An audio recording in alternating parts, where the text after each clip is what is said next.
Some of it is coming ashore in Louisiana's marshlands at the mouth of the Mississippi River Delta. Yesterday, we got our first look at one thick layer of oil there. You can see the coating on these plants here. People who have seen it up close say it's as thick as chocolate syrup. The president of Plaquemines Parish there, where the oil is coming ashore, calls it a blanket in the marsh that will destroy every living thing there. While the oil is obviously dangerous, more reports are suggesting the dispersants being used both underwater and on the surface, as we've been reporting here for weeks. Now they admit the dispersants could pose a very real threat. Today, the Environmental Protection Agency, 31 days after the explosion, responded by giving BP 24 hours to pick a less toxic dispersant. The White House Press Secretary Robert Gibbs spoke out about this decision today. As we move forward, the EPA believed best to use the least toxic dispersant. Again, as we are into well into the fourth week of what has happened in the Gulf. 31 days later, and now we decide to use the least toxic dispersant.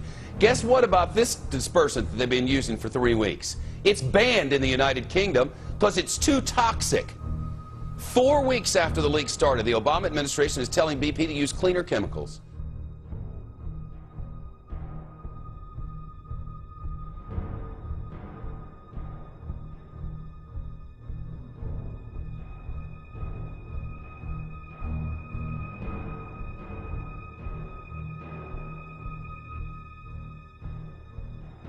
Joining us now is BP's COO, Doug Suttles. And Mr. Suttles, let's get right to it. People have really had enough of this. You know, initially you're saying 5,000 barrels were leaking. Now we can see for ourselves that it's far more than that. Could be approaching 100,000.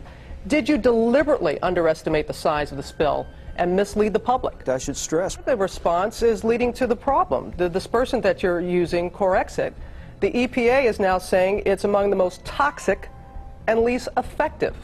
How do you respond to that? And in fact, I should stress. Then how do you make sense of the claims that we saw in Jeffrey Kaufman's report that the experts were saying that where it has been used, that they can determine that 25% of the organisms living right below the surface have been killed already?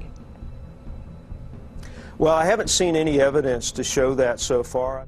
Any living organism that contacts this stuff, particularly the mixture of dispersant and oil, is at significant risk of acute mortality that's dying quickly, or sublethal chronic injury that might take weeks, if not months, if not years to manifest. According to the Wall Street Journal, Corexit is among the least effective in breaking up the kind of oil that is prevalent in the area around the spill site. Marine toxicologist Ricky Ott says the chemicals used by BP can wreak havoc on a person's body and even lead to death. The volatile organic carbons they act like a narcotic on the brain, and at high concentrations, what we learned in Exxon Valdez from carcasses of harbor seals and sea otters, it actually literally fried the brain. Right now, we cannot identify another product that is available that is better than the Corexit product, but we continue to look at that, and we formally replied to the EPA's request last night.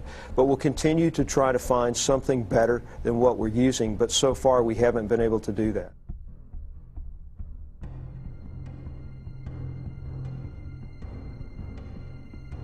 You're looking at it, almost 100,000 gallons of the less toxic dispersant. Guess who ordered it? BP did on May 4th, almost 3 weeks ago. I know that you're fully aware, Mr. Suttles, of the public outrage, and I think Representative Ed Markey of Massachusetts really summed it up. Want to play what he said and get your response. I think now we're beginning to understand that we cannot trust BP. People do not trust the experts any longer. BP has lost all credibility. Got it wrong about the amount of oil being spilled, the type of dispersant that is being used. So why should Americans trust anything that you have to say at this point? But I can tell you, I don't know of anything, absolutely anything we could be doing that we're not doing, whether that's accessing expertise or applying resources to this problem.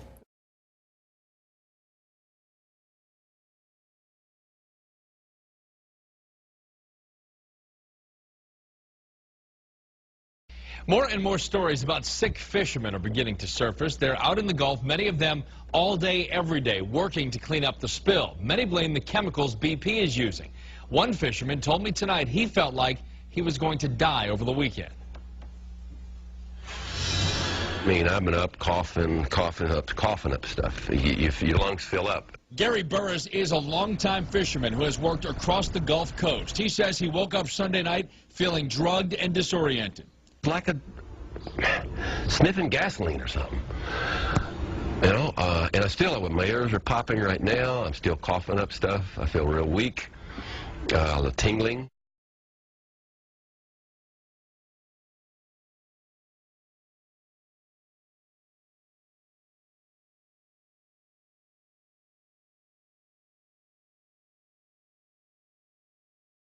According to Burris, some equipment was donated to workers in Lafitte, but as far as he can tell, BP has not added anything to the mix. And he says a lot of fishermen are working sick, afraid to speak out because it could cost them.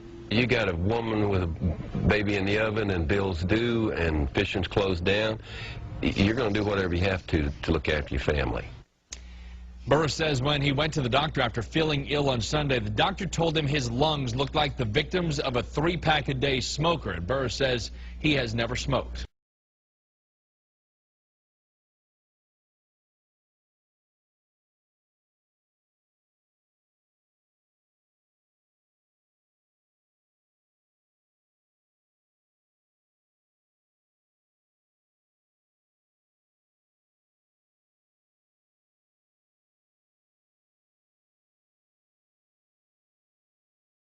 Well, this is it, this brown caramel colored, well, for lack of a better word, goo, and this is the week it really started to make landfall. Really from the beginning of this disaster, BP has been saying that what's coming out of that well isn't that much oil, and by the way, those dispersants we're using, they're really no more harmful than dish soap. Now we're finding that none of that is true.